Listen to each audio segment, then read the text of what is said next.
All right, so we'll continue our discussion of slavery in America from where we left off last time.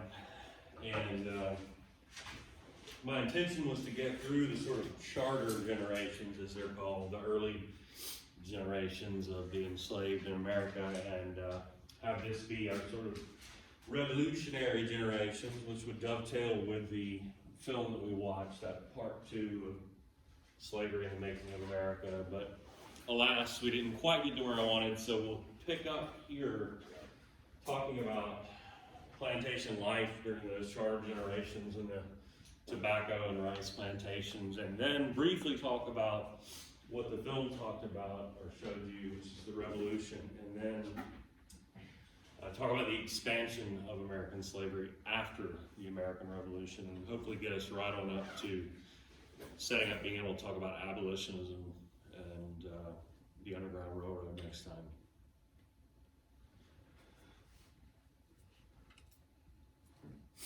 First though, plantation life in these charter generations.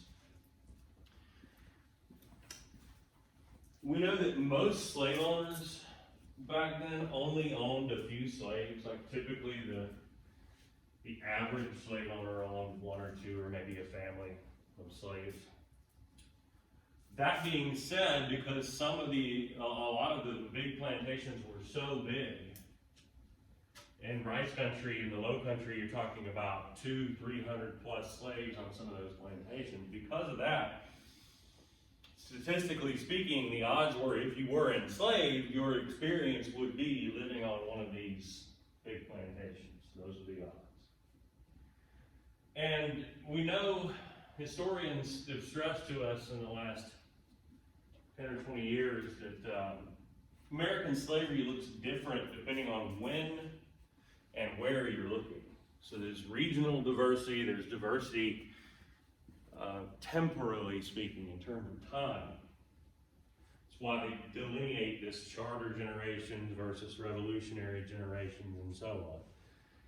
And it's also why you will tend to see people talk about an upper and a lower South in these early charter generations. The upper South would be like originally Virginia, what we call the Chesapeake region, or sometimes called the Tidewater, the river valleys from the James River up to the Rappahannock and up here to the Potomac and Chesapeake Bay, and including Maryland, and eventually eastern North Carolina as well. This is where tobacco was the major cash crop. That's the first major cash crop grown by slaves in the colonies of Britain at the time. And then down here along the coast where it's low-lying and swampy, we call that the low country, outside of Charlestown, or now Charleston, Savannah, Georgia. This is the lower South where they grew primarily rice. Now, of course, anywhere that we're looking at, slaves on plantations grew things like corn. You can see that reflected in this rudimentary map. They raised livestock. You see the pink little piggies there. But in terms of things that they cultivated that were cash crops, that were the big money makers, it's tobacco in the north, rice down here, and there were secondary crops, I should say. Anywhere there was abundant forest land, they would fell and export timber, and along with that, things like pitch and turpentine and tar, what they call naval stores that were used in shipbuilding. And down here, indigo, which was used as a dye in the textile industry. Those are sort of secondary money makers. There was quite a bit of diversity on these plantations during this time. You can imagine on any given plantation there could be,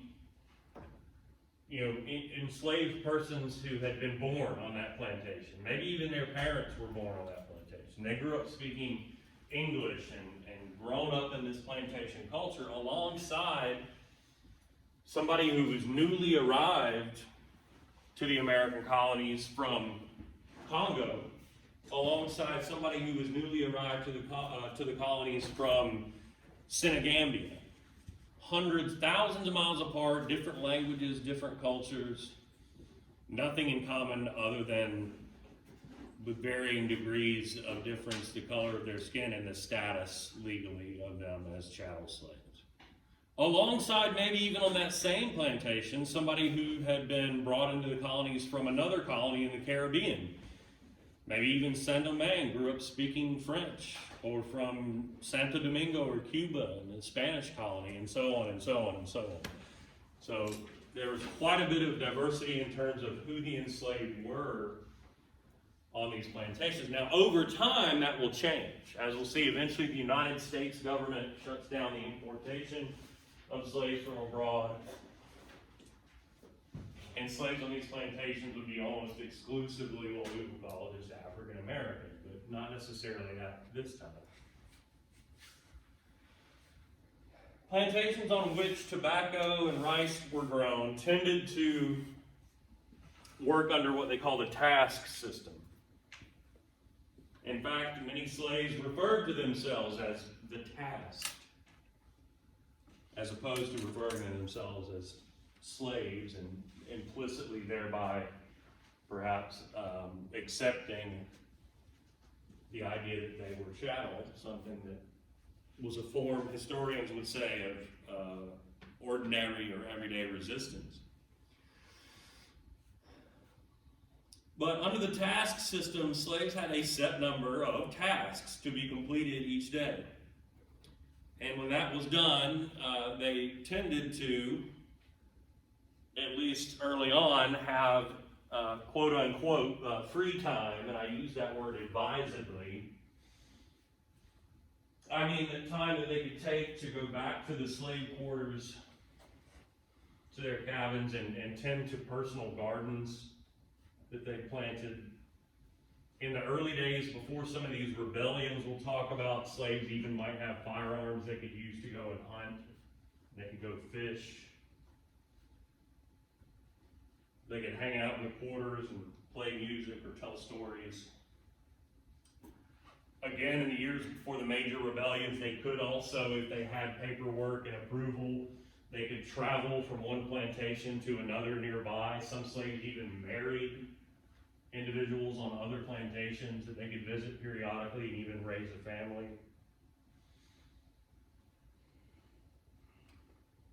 Now, most of the enslaved were, of course, field hands. Some of them in positions of authority vis-a-vis others. There were slave drivers who were sort of overseers of slave crews, who trusted slaves to be put in charge of the work of others. There were some of the enslaved who had an acute knowledge of planting and harvesting of these key crops like tobacco and rice. Like they, of all black or white people on the plantation, would be the ones with the abject expertise and when and where to plant and how to tend to these crops. Years and years of work. On any given big plantation too, there'd be craftsmen, blacksmiths, various artisans, stable hands to tend to the horses and so on. So in other words, not people whose work was necessarily out in the tobacco fields or the rice paddies. And then of course there were those assigned to the big house, that is the house where the master and the mistress and their family lived. And they would work in that house as domestic servants, cooking, cleaning, entertaining, serving, attending. Some of them could be assigned, say, to a daughter or a son as a personal attendant or servant. Now this was considered, of course, a sort of cushier task to be assigned to the big house. You didn't have to be out in the sun all day working your ass off. But, it didn't not come with other risks and I guess negative attributes. Of course, if you're in the big house, you're under the watchful eye of the master and mistress all day long. Whereas you're out in the field, you've got a driver or an overseer, but you typically wouldn't encounter the master or the mistress all that often. And if you're a female slave in particular, this carried the grave risk of being a target of the sexual advances of the master, which quite often could make you a public enemy number one to the mistress, who was aware of that and resented you.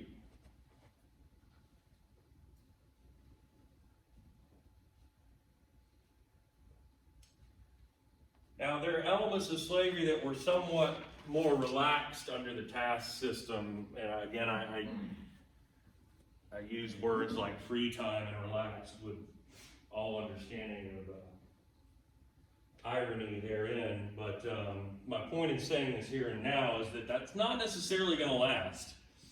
With each of these major rebellions that we're going to look at, these quote-unquote freedoms, like being able to travel from one plantation to the next and go and hunt with firearms, those things are rolled back. There's clamping down, there's a backlash or a crackdown. Two, I say it to differentiate this task system from what we're going to see here in a little bit. When slavery expands into the deep south, west of where we are, into like Alabama and Mississippi, slavery there will generally function under a gang labor system, which is, rather than having a set task to perform for the day, you just work from sunup to sundown, period. And there's no differentiation, or there's less differentiation in terms of, okay, this is your task, this is your task. It's everybody working sunup to sundown, and that's it. Picture of slave quarters, actually here in Georgia. I forget exactly where. I'm probably down in the Black Belt, just south of where we are. Now, I've mentioned resistance. And it's important to note, if we're talking about resistance, again, that everything about New World slavery is built upon a foundation of violence. Slavery would not have been possible either in its inception or in its maintenance without oftentimes extreme violence, and always the constant threat of violence.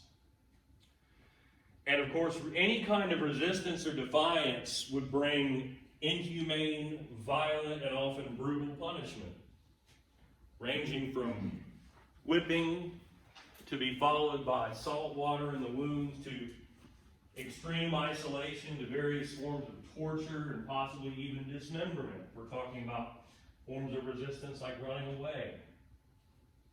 Among the most severe of all infractions that almost always led to extreme forms of punishment. And there were slave patrols that would be always at the ready to hunt down runaways with dogs that could track them through the woods and so on. That being said, as we'll see when we get to talking about the underground next time, a lot of slaves did achieve successfully running away. That being said, most resistance is what historians would characterize as everyday resistance, or what you might call ordinary resistance. This could include simply refusing to work and taking what punishment may come, feigning sickness, pretending to be sick, maybe pretending to have some sort of mental illness, pretending to have seizures or epilepsy or what have you. Slaves could do this in the slave pens and the markets too. You think you're going to get sold to somebody and you think that's going to be a terrible master, you could act out, as if something's wrong with you and perhaps avoid that sale. Other kinds of ordinary or everyday resistance: sabotaging things on the plantation when no one's looking, arson, setting fires and pretending like you have no clue what happened, stealing. Of course, all of these are very risky, needless to say. And maybe an individual act like that doesn't seem like too big of a deal, but historians would say that collectively this kind of thing serves as a sort of release valve, which would tend to make things like outright rebellion or running away less likely to happen. That being said, it does happen. And the major example in these charter generations occurs in South Carolina in 1739. Outside of Stono, South Carolina, a small group of slaves attacked a country store and stole some guns and set about going through a few plantations and killing about 20 white people on like 6 plantations, I think. The point here was not actually what we would see in another rebellion later. The point was not to just go and murder as many white people as possible in every single plantation and free all the slaves. All this group was trying to do was to escape to Florida.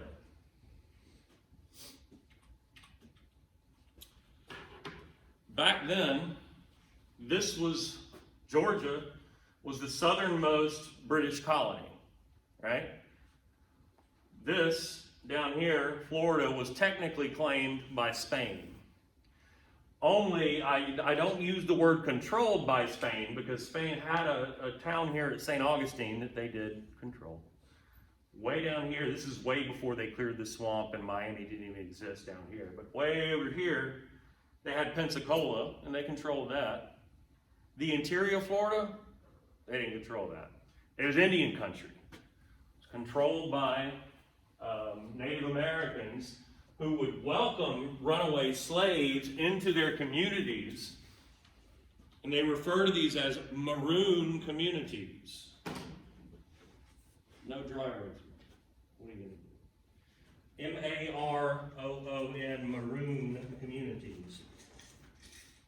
Aha.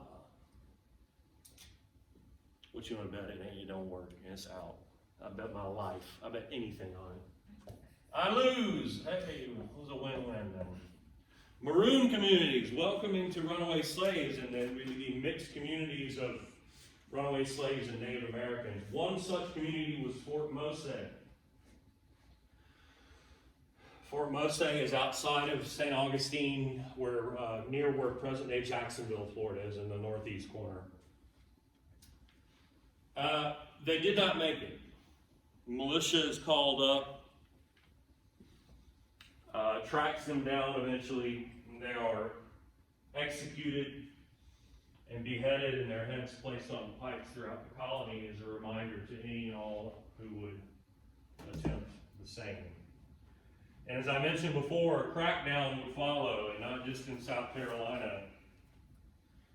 It would restrict certain of those quote-unquote freedoms that slaves had under the tax system in fear that something like this might happen again. And two, consider that even as these 13 colonies are coming together in the name of liberty, this is what the film stressed for those of you that haven't seen it yet. 13 colonies coming together, claiming their liberties and their freedom are being stolen by Britain, and Britain is going to enslave them. You're cracking down on human beings whom you consider to be property in this chattel and racial system. So you have a nation being born in a deep hypocrisy.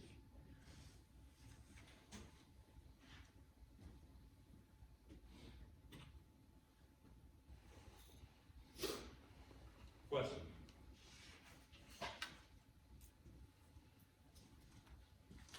What I mean, of course, is you have these people rallying under the banner of individual freedoms that they feel like their government is not respecting, while at the same time building their own society upon a foundation of chattel slavery, the essence of which was dehumanization and a complete stripping of liberties from an entire people. Now, in terms of the revolution itself, as in the Revolutionary War, initially the man put in charge of creating a continental army from a bunch of militia was the Virginia tobacco planter George Washington, who initially refused to allow black men, slave or free, to serve in the Continental Army, but who was forced to reconsider when the governor of the colony of Virginia, Lord Dunmore, issues a proclamation. It's important to keep in mind that back then, all of these people were British colonists. Some of them, like Washington and many others, become revolutionaries, right? They become patriots. Some of them remained loyal all the time to Parliament and to the king and did not become a part of this movement. We call them loyalists.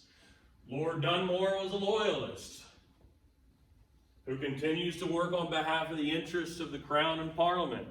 To that end, his proclamation offers freedom and invites any black people, enslaved or otherwise, to serve in the British Army. The thinking being that this would encourage mass runaways and be an existential threat to this movement that was being led, partially at least, by big-time slave owners like Washington.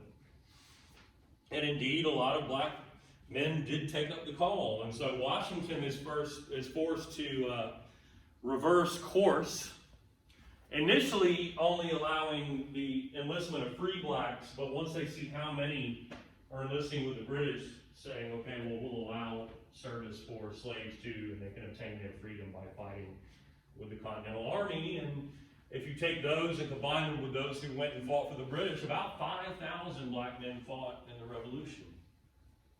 And many of them obtained their freedom if they survived the war.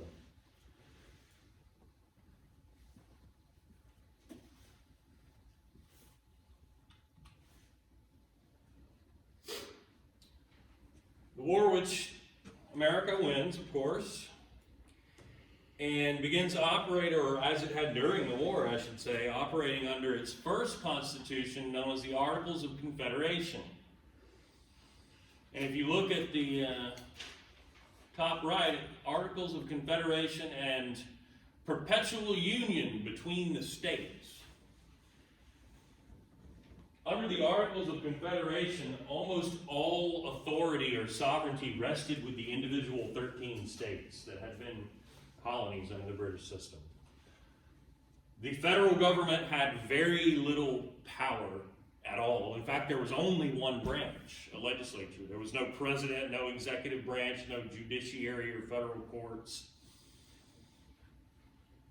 And about all the authority the federal government had was to mediate disputes between the states and make war and peace and treaties and whatnot.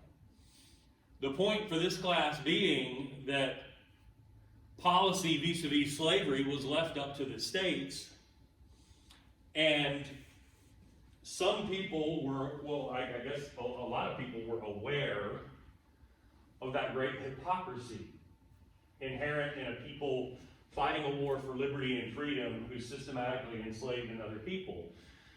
And as you know, in the northern states, though in some of them like New York, there were thousands of slaves, those were not part of a slave society, those states. The slaves were not fundamental to the economy, right? Like they were in the South. So what you see after the Revolution in these northern states, gradual abolition of slavery through manumission. That is, manumitting means to make free. To free your slaves would be manumission. And abolition meaning the states eventually in their state constitutions will outlaw slavery. And it starts, let me see, with Vermont was the first in 1777, so that's during the war. Pennsylvania followed suit in 1780, also during the war, followed at the end of the war by Massachusetts. And then gradually, between that time and 1807, New Hampshire, Connecticut, Rhode Island, New York, and New Jersey. You can see this snapshot from 1789. New York and New Jersey had not yet done it, but they eventually would. You said those are the states that abolished slavery, yeah. The upshot of this is that by 1807, there is now a divide in America. It is this line here, the so-called Mason-Dixon line, which is the border between Pennsylvania and Maryland. By that time, every state north of that line had abolished slavery, meaning all the slave states were below that line: Maryland, Delaware, Virginia, North Carolina, South Carolina, Georgia. Does that make sense? So now we have a north-south divide in America.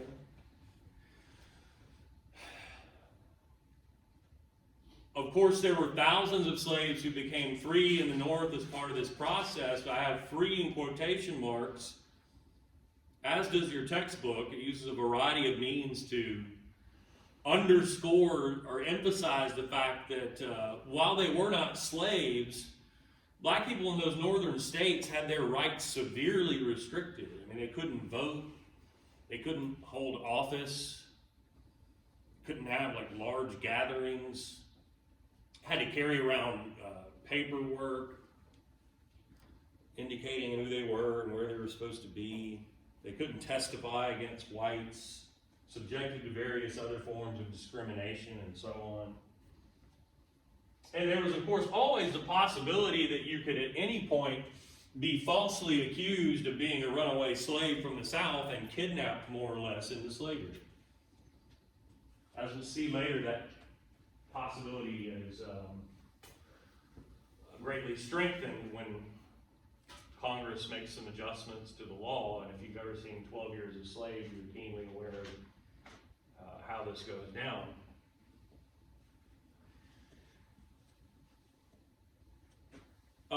After its achieving independence, America expands pretty quickly. One of the things that the colonists were pissed off at the British about is after a conflict known as the 7 Years' War that was largely fought here in the colonies, Britain draws an imaginary line like right here along the Appalachian Mountains and said, we don't want you colonists expanding into here and here because Indians live there, you're going to get in fights with them, it's going to cause wars with the Indians, and those are expensive and we don't have the money.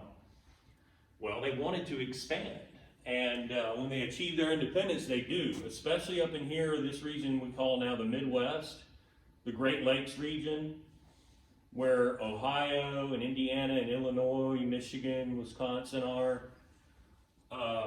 They expand into that area after independence, and expansion into that area is, the plan for that is laid out in what's called the Northwest Ordinance, which says we'll establish territories, territorial governments like a quasi-state, with a governor and a militia and an Indian agent or two to deal with Native Americans.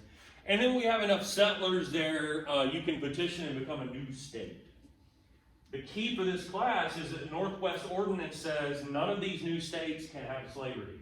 The Northwest Ordinance bans slavery in all of those territories, which would tend to then maintain the North-South divide established with the gradual abolition of slavery in these states up here. Does that make sense? So now it's like an extension of the Mason-Dixon line, but via the Ohio River, which at that time was the border between these territories and the colony of Virginia, would eventually become a colony, or the state of Kentucky here. That all make sense?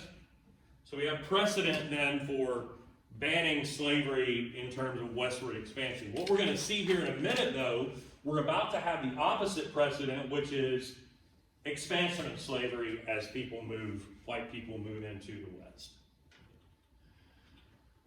And the reason that's important in the bigger picture for later lectures is we will get to a time when America is expanding out west into Texas and the Great Plains and California, and you'll then have both precedents, right? You say, well, we banned slavery from the Northwest Ordinance. Yeah, but slavery expanded in the Deep South, so what are we going to do with these territories?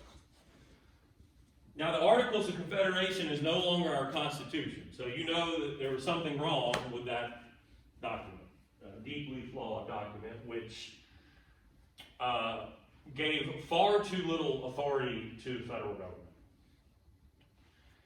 And eventually, the 13 states will send delegates to a convention in Philadelphia to revise or amend the Articles of Confederation. This is in the late 1780s. Now, what they ended up doing was throwing the Articles of Confederation in the trash can, metaphorically speaking, and coming up with an entirely new constitution. And there in the Convention Hall in Philadelphia, over the course of many weeks, they have a lot of debating and wrangling over what this new Constitution is going to do. They knew it had to give more power to the federal government, but there's the issue of how much and what exactly. And then there are two major sort of camps or disputes that take place over the drafting of this new Constitution. One is large state versus small state. Because they were deciding that some people were thinking, I should say, that you ought to have population-based representation in Congress. That for X number of people, you should have like a district that can elect one representative in Congress, right? And what this would mean, though, is that larger states would have more representatives. And so if you're New Jersey or Connecticut, you don't like that. Because under the system of the Articles of Confederation, it was one state, one delegation, one vote. Everybody was equal. So there's this beef between large state, small state, and I promise this is relevant for African American history especially. Just bear with me. The other beef was slave state, free state. You know, we now have an America that's split north and south, half and half, and the representatives from the slave states wanted specific sort of protections in the Constitution for aspects of slavery. And that was resisted by the free states. And I'm going to tell you how that second beef or dispute relates back into the first. Do slaves count as population? You can bet your ass that the representatives from Virginia and South Carolina and Georgia say they do. But the representatives from, say, New York and Massachusetts are like, that's not fair. Those are chattel property. They're not citizens. You don't get to count them. Remember, the point being, if you're going to go to a population-based representation and you get to count your slaves, you get way more representatives in Congress than the free states do, right?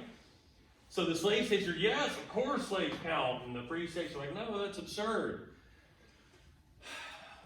What they did is to pluck out of the Articles of Confederation what was called the federal ratio. Under the Articles of Confederation, the federal government couldn't tax anybody directly. They put it up to the states to do that themselves. And the amount that the states owed to the federal government was based upon the value of property in that state. Because you couldn't ask Rhode Island to give you the same amount that Virginia or New York would, right? So it was property value. Guess whose tune was 180% degrees rather different when we're talking about property value? Back then, the slave state people were like,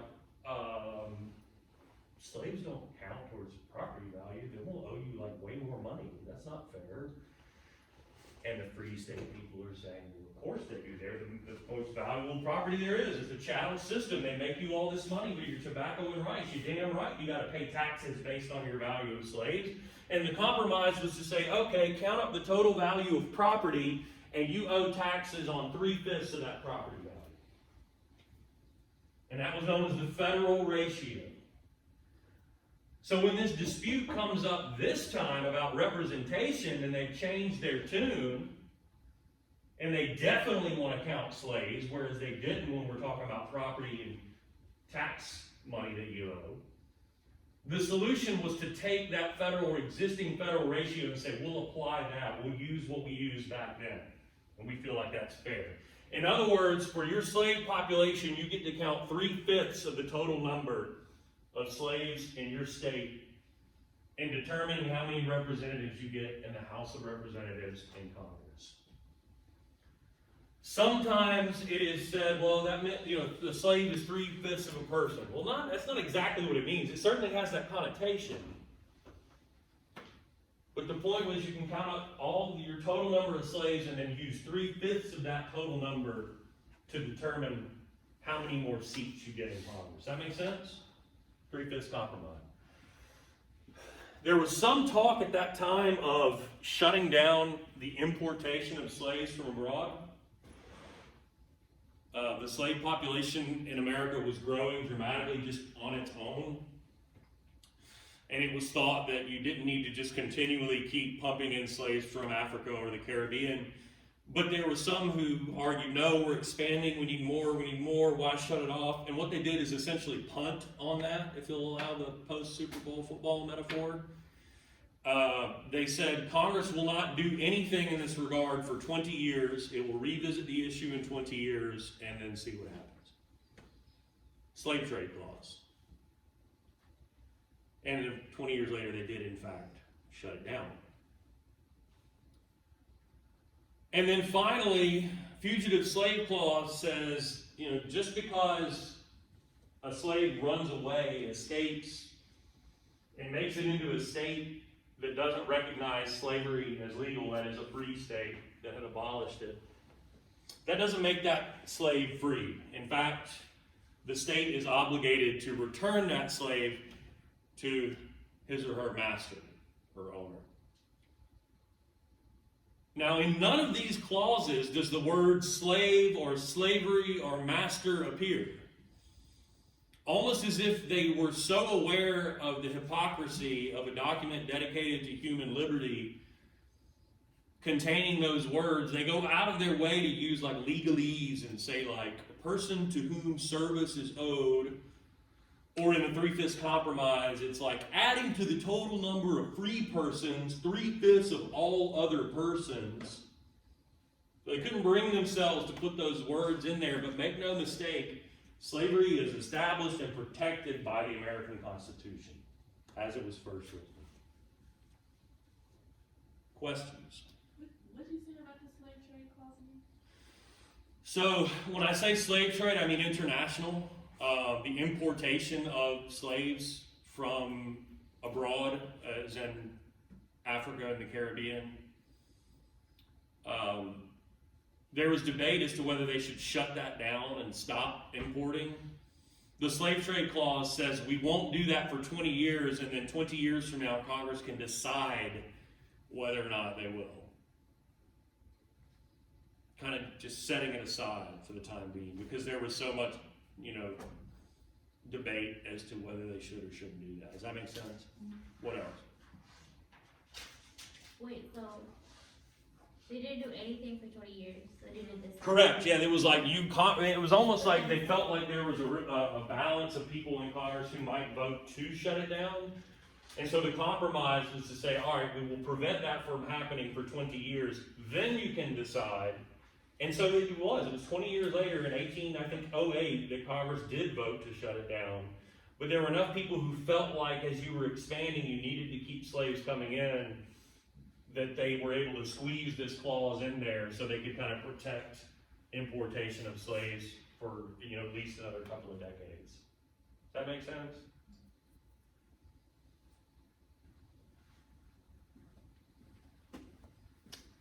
So,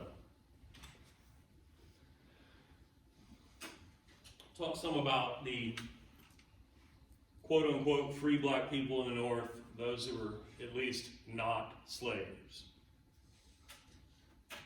once slavery is abolished in those northern states. And your book mentions several people, it's sort of in passing, talks about Phyllis Wheatley, who's a former slave from Boston who becomes a successful poet. They talk about Benjamin Banneker.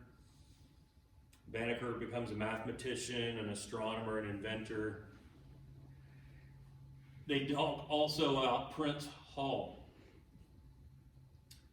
Prince Hall is a preacher from Boston who at one point appealed to the Masonic order in England for a charter which he is granted to establish the first quote-unquote African lodge of the Masons in America, there in Boston, thereby becoming the father of black Freemasonry. And the Masons becomes a key sort of organizing institution for free black people in the North especially. As do black institutional churches. Richard Allen is pictured there, top center.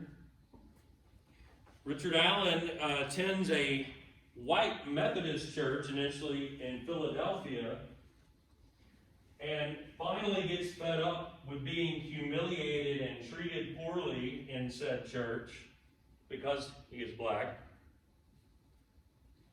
and decides to establish the Free African Society of Philadelphia, which would function somewhat like the Masons, but a society, an organization through which he then establishes Bethel African Methodist Episcopal Church, the very first AME church, which quickly branches out and establishes other churches in Maryland and Delaware and New Jersey, while at the same time individuals in New York City established the separate but affiliated AME Zion Church.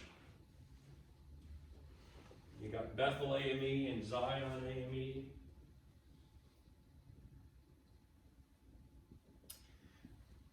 Now, I know this slide is pre-black folks in the north, but also black churches, and so we should note that in the south there was an attempt to establish down there black Baptist churches. You guys remember from the film Denmark Vesey, who led the rebellion? He had helped found a Bethel AME church in Charleston, South Carolina, too. So, separate attempts to establish denominational churches, both Baptist and Methodist, in the South.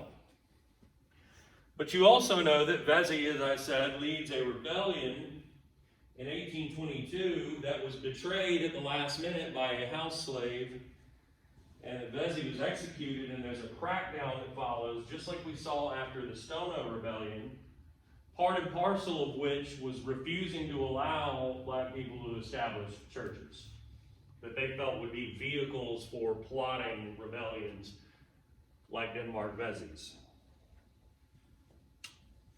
Now, David Walker, who hopefully you'll remember from the beginning of the semester, and if not, you would hopefully remember from the film, ties a lot of this together. He's a guy who was born in Wilmington, North Carolina, to a white mother and slave father. But remember, the condition of the child follows that of the mother. So born free, moves to Charleston eventually, and becomes affiliated with that Bethel AME church there in Charleston. Later moving north to Philadelphia and attending the original Bethel AME church there, and becoming active in Prince Hall Freemasonry. And then, of course, eventually moving to Boston, where he opens a used clothing store and begins not only adopting, but speaking and writing about a sort of militant abolitionism, rejecting this idea of moral suasion and gradually making white people realize that slavery is wrong. And publishing eventually David Walker's Appeal to the Colored Citizens of the World in 1829, a call to action for black people. And not just in America, the sort of seeds of Pan-Africanism and black liberation theory, and black consciousness and black pride, an indictment of paternalism, which I'm going to talk about in just a minute. The white idea that they could be benevolent towards their slaves, and that slavery was overall a good thing for all. A vicious indictment of the white Christian church for its hypocrisy and its teachings and being complicit in a chattel slave system, and so on.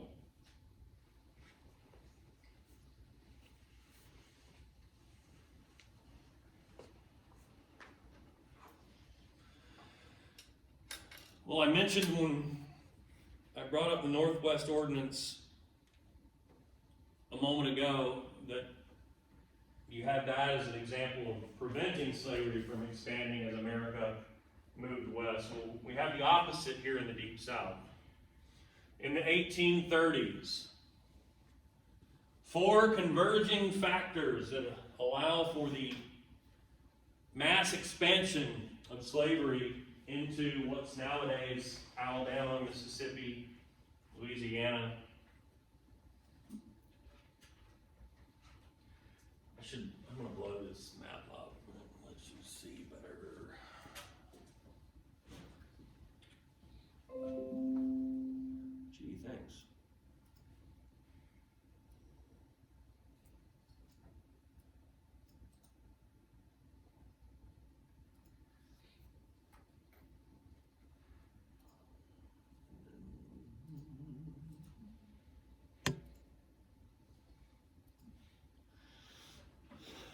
So, over here on the left, 1820. On the right, these two represent 1860. Top is slave population. So 1820 slave population is concentrated in the Chesapeake Tidewater of the Upper South, the tobacco growing region. And down here in the low country of the rice growing region, right? Very few slaves wested out until you get down here to the Mississippi River and Louisiana, where they were sugar cane was the big thing. Here, cotton production 1820, very, very little. 1860, look at both. I would argue the concentrations are a little bit off, a little too far south here, a little too far north, but point being, you can see there is a belt running through south central Georgia into south central Alabama and into Mississippi, and ought to be up here as well, in terms of mass increase in slave population there and mass increase in cotton production there as well. What has happened? Well, in the 1830s, a man named Andrew Jackson becomes president of the United States. His party is the Democratic Party. It's a brand new political party. Part of their platform was what they called clearing and settling the interior, or Indian removal. There were some white people settled in those areas at that time, but very few. The area was mostly populated by the Cherokee up here, the Creeks down here, and over here the Choctaw and Chickasaw. And then down here in Florida, the Seminoles, who were former refugee Creeks from Alabama. There had been an effort to, under what was called the U.S. Plan of Civilization, to assimilate these Native Americans. That is to make them culturally like white American people. A lot of the Indians had resisted that. Some of them had violently resisted that, and there had been wars. But a lot of them had taken it up, especially the Cherokee. A lot of them had, taken up living as a nuclear family instead of communally, and the men would raise livestock and grow certain crops, and the women would do spinning and weaving and so on. The Cherokee had an English language newspaper and a constitution, and there was progress towards what America had wanted, but Andrew Jackson doesn't want that. He doesn't care. He's a racist who thinks Native Americans are inferior people, and he and others would simply like to forcibly remove all of these people way the hell over here to a reservation territory known as Oklahoma. This they do in the mid-1830s.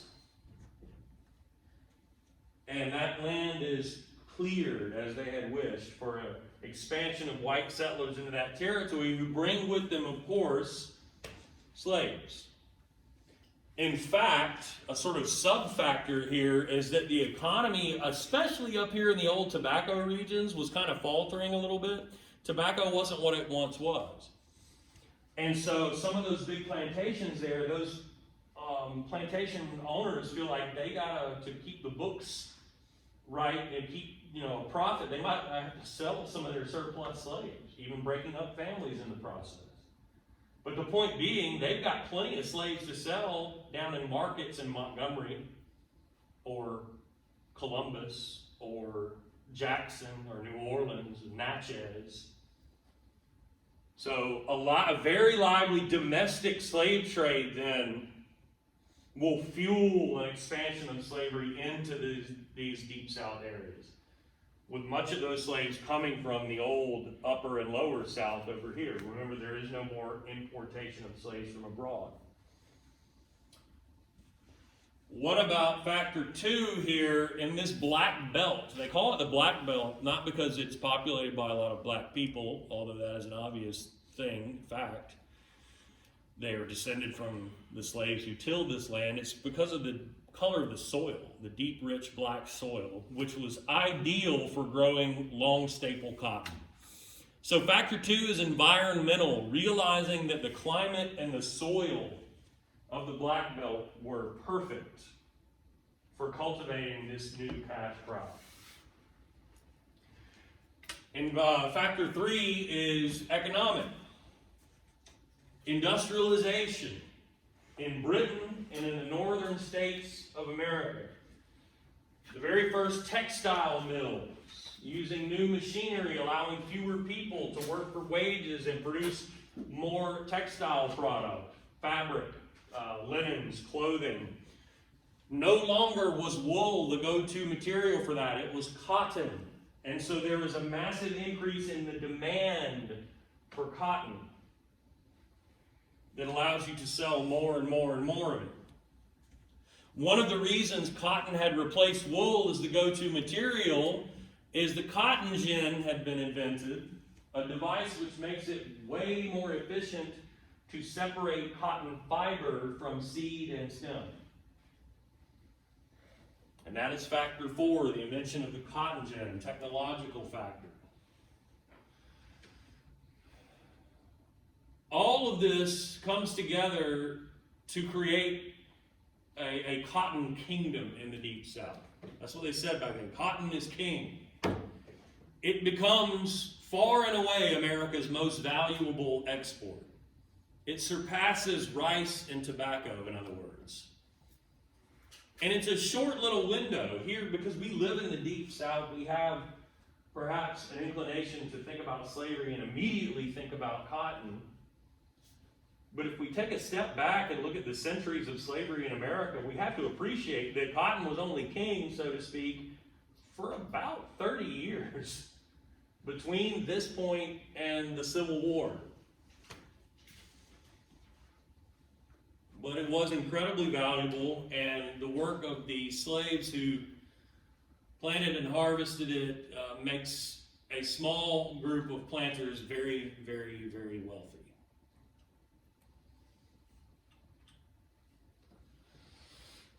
Let's talk a little bit about that cotton kingdom of the antebellum world. That word antebellum, bellum is the same as the root for like bellicose, which would mean warlike, means war. Ante means before. So this means the period before the war, as in before the Civil War. The 30 years or so preceding the American Civil War.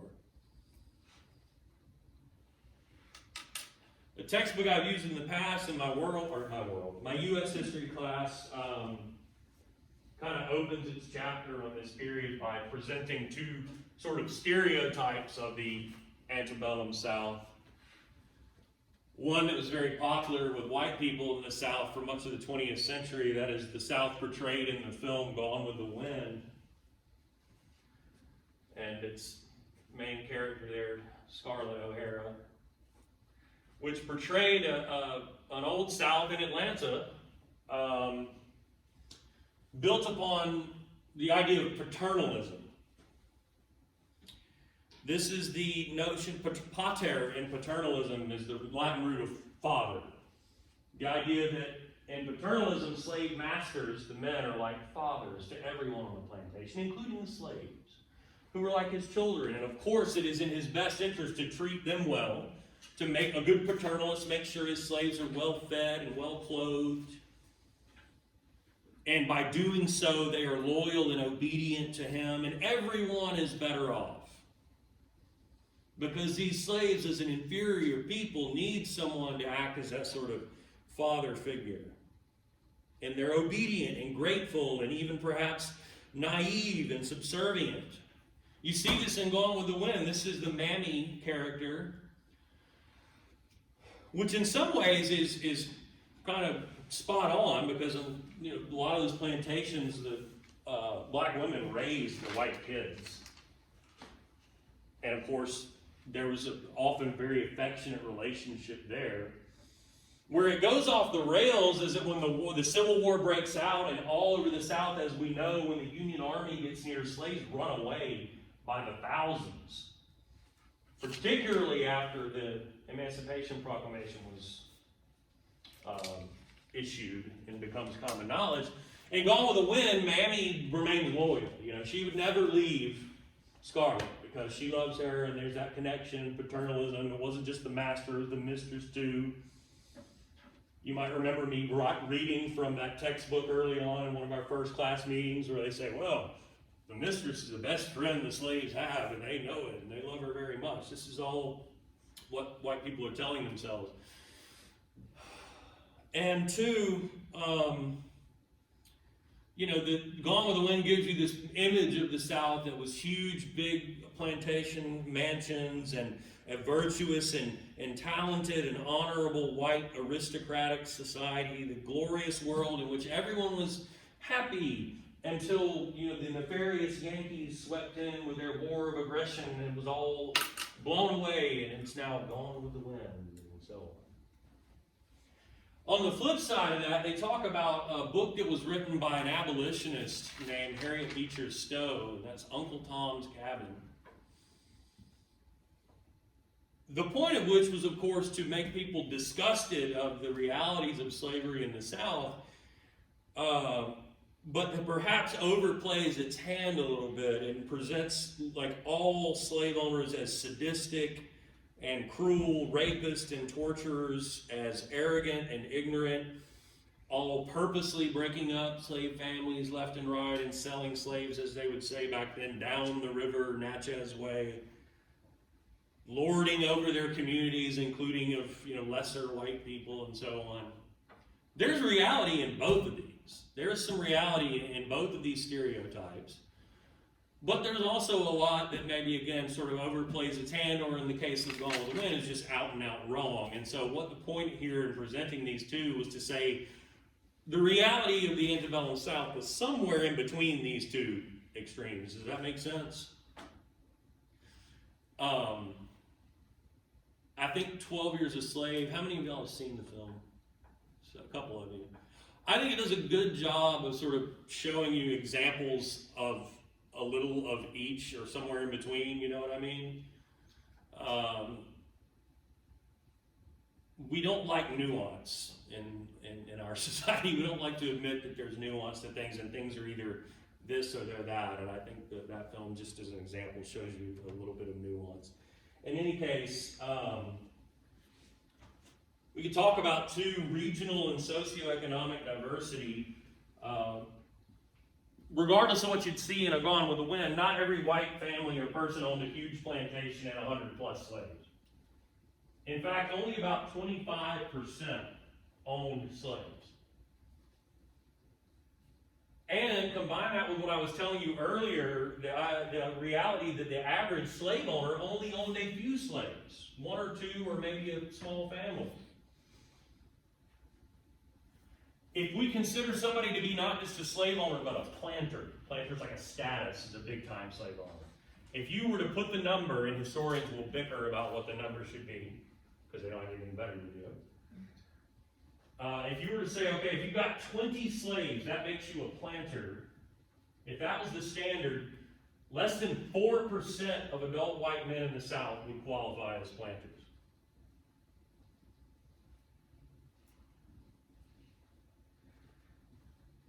Now, in addition to the average slave owner then that owned, of course, fewer than 20 slaves, there were also what we would call yeoman farmers. That is, land-owning, not poor, but also not wealthy, and typically not slave-owning farmers. This would be especially the case in what they call the upcountry. So if we look at the geography of the South, you've got low country here along the coast. That's where the rice is being planted. You've got Tidewater, Chesapeake, tobacco country. And then down here you've got Black Belt and Mississippi Delta. So all of this here is mountain and Piedmont, right?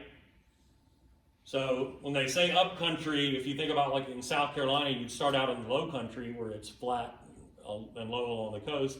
And you gradually get into the foothills and then up into the mountains. So it's kind of like up as in north, but also up as in towards the sky. So more mountainous territory. That's not ideal territory for growing cash crops, right? So it's a lot of small farmers there. And so once you get into those regions of the South, there's not a lot of slave owners there. And then, of course, about 25% would constitute and what the slaves would refer to sometimes as low whites, poor whites, non-landowning white people.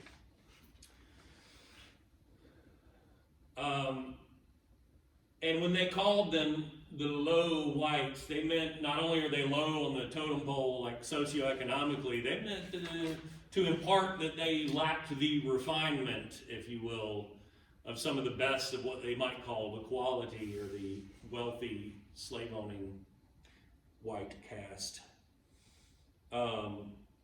Certainly the actions of some of those slave owners could be and were often equally or more abhorrent, but some of these low whites were notorious for their hatred of black people, generally speaking, and for their behavior. They often ran and staffed, by the way, the slave patrols that would be put in charge of patrolling the roadways, making sure there aren't runaways or indications of where they were, like tracking those people down, hunting them down and bringing them back, and so on,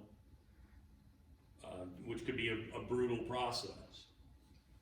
They also worked as overseers on plantations, that is, paid wages to run slave groups out in the fields, cotton fields, gang labor, or sometimes tobacco and rice plantations too. A lot of them were immigrants, especially from places like Ireland. And we're talking about, again, like 25% of white society in the South. Finally here, you have that 4% or so that are the big-time planters. They are the elites. They own half the slaves. Remember I mentioned that the average experience for a slave was to be on one of these big plantations, and because they are so big, numerically speaking, you have a very small percentage of 4% of these slave owners who own over half the slaves. Slaves are the capital, remember? And by that I don't mean like capital of the state of Georgia. I mean they are the value, they are the property, they're the most valuable commodity in America. And so this 4% controls a vast amount of the wealth in antebellum America. And those average slave owners, those that own only a handful of slaves, those yeoman farmers who maybe don't yet own slaves, those low whites, they all aspire to be the big planters. And one element of what it means to be a slave society, they envision moving up in society by purchasing slaves. As one historian puts it, they imagine who they can be by imagining who they could buy. That's how you move up in the world in the antebellum South, to acquire more property in human beings. So the vehicle for social mobility becomes the slave market. Every one of those towns in the deep South, from, like I said, Macon to Columbus to Montgomery, Alabama to Jackson, Mississippi to Mobile, they've all got a slave market which has slave pens and has an auction block where slaves would be publicly auctioned off to the highest bidder. Think about the minds of these white men and sometimes women as they're there bidding on these human beings. In their mind, that's how they're going to move up in the world, make more money, become, a member of a higher society by purchasing these other human beings. I can think of fewer things that attest more strongly to what it means to be a slave society when this very idea of social mobility is tied into the ownership of human chattel.